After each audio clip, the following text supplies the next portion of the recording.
todo mundo tenta fazer com que o seu inimigo fique igual ao seu bandido de estimação, né? Assim, tá equivalente, se os dois são ruins, eu vou naquele que é mais simpático, né? Se os dois são ruins, eu vou no que me dá picanha. Bom dia, boa tarde, boa noite, meu nome é Luciano Pires e este é o seu cafezinho. Então, bem-vindo a mais um cafezinho que começa com a leitura do texto que vai ser publicado nas redes sociais, seguida de um comentário. O comentário é patrocínio de quem?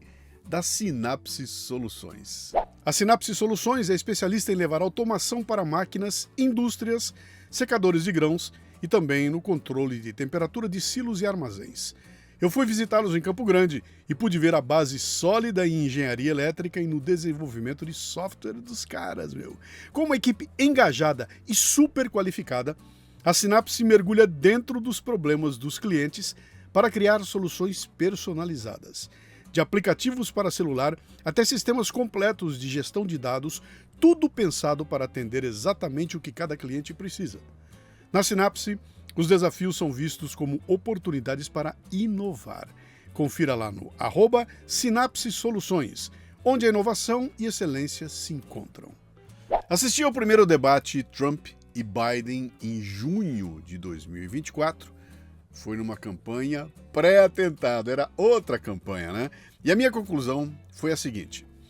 Quando o Trump disse que a economia dos tempos do seu governo era melhor do que você consegue se lembrar, ele está promovendo sua gestão, possivelmente exagerando ou reinterpretando fatos para pintar um quadro mais favorável.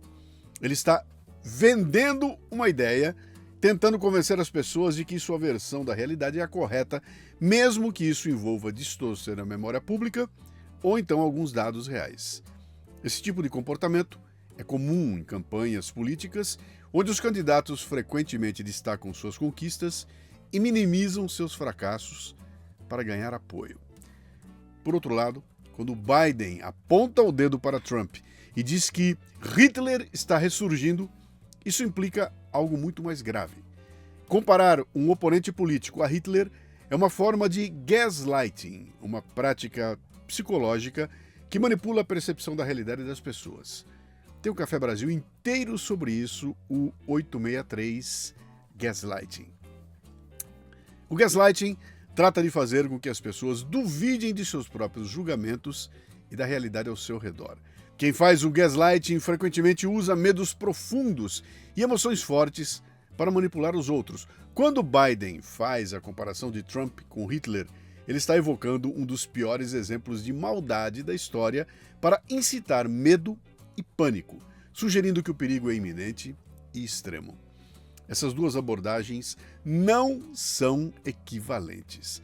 Vender uma ideia, como o Trump faz, é uma técnica de persuasão, ainda que possa envolver exageros ou até distorções. Já o gaslighting, como o exemplo do Biden, é uma forma de manipulação emocional que distorce profundamente a percepção da realidade para controlar e influenciar pessoas. O que o Trump usa é uma estratégia de marketing político. O que o Biden usa é uma tática psicológica mais sinistra e manipuladora. Quem acha que os dois são iguais está praticando a falsa equivalência, uma falácia lógica onde dois assuntos, situações ou entidades são apresentados como sendo logicamente equivalentes, mesmo que não sejam. Quem teima na falsa equivalência moral entre os dois já caiu na armadilha, ou então se beneficia dela. Cara, vamos lá? Se você está assistindo aqui no YouTube, entre aqui embaixo, deixa o triplo C, né? Comente, curta, compartilhe, manda para mais gente, para que mais pessoas conheçam aqui o nosso trabalho, né? Essa página aqui está crescendo devagarinho, uma hora dessas, aquela plaquinha de papel ali, ó, que está indicando 46 mil, não me lembro mais quanto está, 48 mil, alguma coisa assim, seguidores, vai subir para 100 mil se você ajudar a gente, tá bom? Entra aqui embaixo, deixa aqui, e se tiver interessado que a gente continue esse trabalho, se você gosta mesmo dele, olha aqui, ó, mundocafebrasil.com. mundocafebrasil.com é o lugar que você clica para fazer uma assinatura do Café Brasil e ajudar a gente a monetizar esse trabalho aqui que é totalmente independente. Aqui atrás da gente não tem editora nenhuma, não tem nenhum grande site, não tem nenhum portal, não tem jornal, não tem nada, cara. É nós, sozinhos, fazendo um trabalho aqui independente que só consegue sobreviver com a ajuda daqueles que já entenderam e estão com a gente como assinantes, tá? mundocafebrasil.com. E antes que eu me esqueça, né? O pessoal sempre pergunta, a camiseta do dia é essa aqui, ó. Não sei de quem é a frase, mas está aqui, ó. Cultura está em cima, política está embaixo. O que quer dizer isso aqui? Quer dizer o seguinte, se você não estiver preocupado com o teu repertório cultural, cara, com aquilo que constrói a forma como você vê a realidade, você vai estar usando o repertório político de alguém. Então, antes da política, vem a cultura. Por isso que entender o que é uma falácia, entender que ferramentas são essas. Cadê o meu livro? Meu livro ali, ó, Meridades e Mentiras, que está ali. Lê esse livro e entender como é que esses caras usam essas estratégias de manipulação pode significar a diferença entre você ser um otário consciente ou inconsciente. E o otário inconsciente é um trouxa. Vamos então aqui ao nosso comentário, né, cara? Eu trouxe esse texto para cá, inclusive ele tá dentro do Café Brasil mais recente, publicado. Eu fiz questão de tirar ele de lá e trazer para cá, para que o cafezinho batesse mais essa tecla da falsa equivalência, que, cara, é a coisa mais vista por aí. Todo mundo tenta fazer com que o seu inimigo fique igual ao seu bandido de estimação, né? Assim, tá equivalente, se os dois são ruins, eu vou naquele que é mais simpático, né? Se os dois são ruins, eu vou no que me dá picanha. Essa coisa, esse pensamento funciona assim, né? É uma falácia lógica. Então eu pego duas atitudes que não são iguais e tento fazer com que as duas fiquem iguais, que elas sejam consideradas a mesma coisa. Os dois são bandidos. Como é que é? Todo político é ladrão. Se todo político é ladrão, eu vou no mais simpático. Esse é o fim, essa é a ideia, né? Qual é a coisa? Para que se usa essa falsa equivalência? Primeiro, para manipular a opinião das pessoas, que no debate político é exatamente o que acontece ali, né? Você cria uma situação de falsa equivalência para que a pessoa chegue a uma conclusão que é aquela que você quer que ela chegue, né? Segunda coisa, você usa a falsa equivalência para minimizar um problema que é muito grave, né? Então eu chego aquela, todo mundo rouba, por que ele não pode roubar também? Então eu estou minimizando aquela atitude, né? Quando eu uso essa falácia lógica. Outra coisa que é fundamental, ela é muito utilizada para desviar questões importantes. Então o pau está quebrando em algum assunto, alguém cria uma falácia lógica, ela joga ela aqui e você desvia a atenção para ela e de repente começa a discutir outra coisa e aquela discussão anterior se perde, ela desaparece, ela sai do cenário, o holofote sai de cima dela, muda para outro lado e começa todo mundo a bater no outro assunto, esquecendo o assunto anterior, o que pode ser muito conveniente para o bandido, né? Para aquele cara que está fazendo aquilo que é errado, tudo que ele quer é desviar o foco, é que não aparecer, continuar nas sombras. Então, usa-se falácia lógica para provocar esse desvio, né? E como é que o pessoal costuma fazer para usar essa coisa dessa equiparação entre coisas que são diferentes, né? Primeiro, o pessoal usa uma coisa chamada comparação desproporcional. Então é o seguinte, como você tomou uma multa porque cruzou o farol vermelho, você não pode criticar aquele político que roubou 50 milhões porque você também é bandido. Entendeu? Você também não cumpre a lei, você quebra a lei, você atravessou a rua fora da faixa de pedestre, você é um criminoso, você quebrou a lei. Logo, você não pode falar mal do outro político que roubou não sei o quê. Sabe essa coisa de você transformar um pequeno problema em algo gigantesco para que ele possa ser comparado com outro problema que é grande? Então, a gente chama isso de comparação desproporcional. Você compara eventos que têm impactos completamente diferentes, como se fosse a mesma coisa. Toda hora isso acontece. O outro ponto, você desconsidera o contexto onde as coisas acontecem, né? Então, tem um sujeito que está em casa, um bandido entra dentro da sua casa, ameaça a sua família, esse cara que teve a casa invadida tem uma arma, ele pega a arma, atira e mata o bandido. E você desconsidera isso tudo, desconsidera o momento em que ele está protegendo a sua família, para acusá-lo de armamentista, porque ele está usando uma arma irregular, porque ele matou alguém, porque ele usou de violência. Mas, cara, olha o contexto. Se você tira fora do contexto, tudo muda, né? Eu gosto muito de usar aquele exemplo da Dona Maria, que é pega roubando 1 litro de leite. Então, se você olha para aquilo lá e desconsidera o contexto, você está vendo uma ladra. Essa mulher entrou no mercado e roubou 1 litro de leite, ela é uma ladra, ela tem que ser presa, né?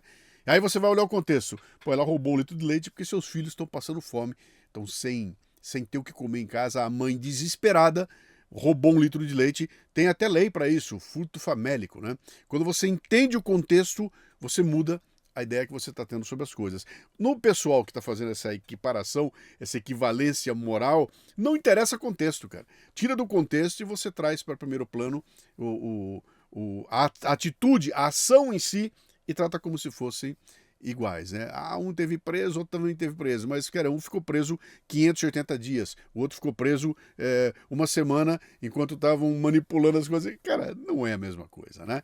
O terceiro ponto é quando você faz uma generalização que é excessiva, e os caras são campeões. Eles buscam alguma coisa, eu tenho um exemplo muito bom. Eles vão para o meio do agronegócio, encontram uma fazenda, e nessa fazenda tem trabalho análogo à escravidão, trabalho escravo, né? Eles pegam essa notícia e trazem aquilo para o primeiro plano e dizem o seguinte: todo o agronegócio tem trabalho escravo. Todo mundo que está no agro é um empregador que não respeita a legislação e que isso é uma generalização excessiva. É que nem dizer assim, toda loira é burra, ou então dizer todo político é ladrão, né? É excessivo. Nem todo político é ladrão.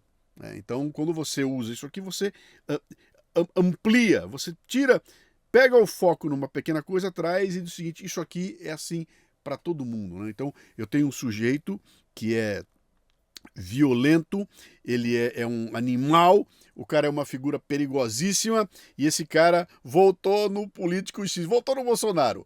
Então, ele é um bolsonarista, logo, todo bolsonarista é que nem ele. Então, é uma generalização excessiva. Tudo isso, cara, está sendo usado como ferramenta para fazer a tua cabeça, para você achar que duas coisas diferentes são iguais, cara. Quando a gente mergulha de cabeça nessa falácia lógica da falsa equivalência, você acaba sendo utilizado como ferramenta de manobra, cara. Você é um trouxa, você é um otário. Você passa a ser um otário, porque desconsidera a realidade para abraçar uma tese ou uma narrativa que alguém está criando para te enganar, cara. Então tem que ficar muito esperto. De novo, vou voltar ao começo do texto aqui. Quando você vê o Biden inflando números dele, dizendo que ele teve a melhor economia da história, etc. Não importa se isso é verdade ou mentira, não importa. Ele está usando uma tática de vendedor, cara. O marqueteiro faz isso. O marqueteiro, você liga a televisão e você vê um anúncio dizendo o seguinte: o homo lava mais branco. Isso é claro que é um exagero, né? Mas é um exagero voltado a pegar uma característica positiva, trazer para o primeiro plano para que você compre aquilo. Isso é uma tática de marketing que pode ser usada, pode ser mentira até, mas isso não vai prejudicar, não vai fazer com que você tenha uma visão completamente distinta da realidade. Quando o Biden chega e diz assim, Hitler está voltando, cara, aí o bicho pega. Ele está demonizando o seu adversário, ele está demonizando todos que vão votar no adversário e trazendo coisas exageradas. Se você não percebe isso, cara, você já entrou no jogo, já virou um mané, já virou trouxa, ou como os caras dizem lá, já virou gado, né? Fique esperto, cara. Essas falácias são ferramentas que têm sido usadas há um bom tempo, você encontra elas na mídia toda hora, todo momento, nas redes sociais. Isso aí é vírgula, né? Falácia lógica e essa equivalência errada é vírgula, cara. Os caras usam a todo momento. Se você não estiver esperto, você vai ser capturado por eles, cara. E aí vai acreditar que ratinho, cara, é leão. Ou então que leão é ratinho. Abre o olho.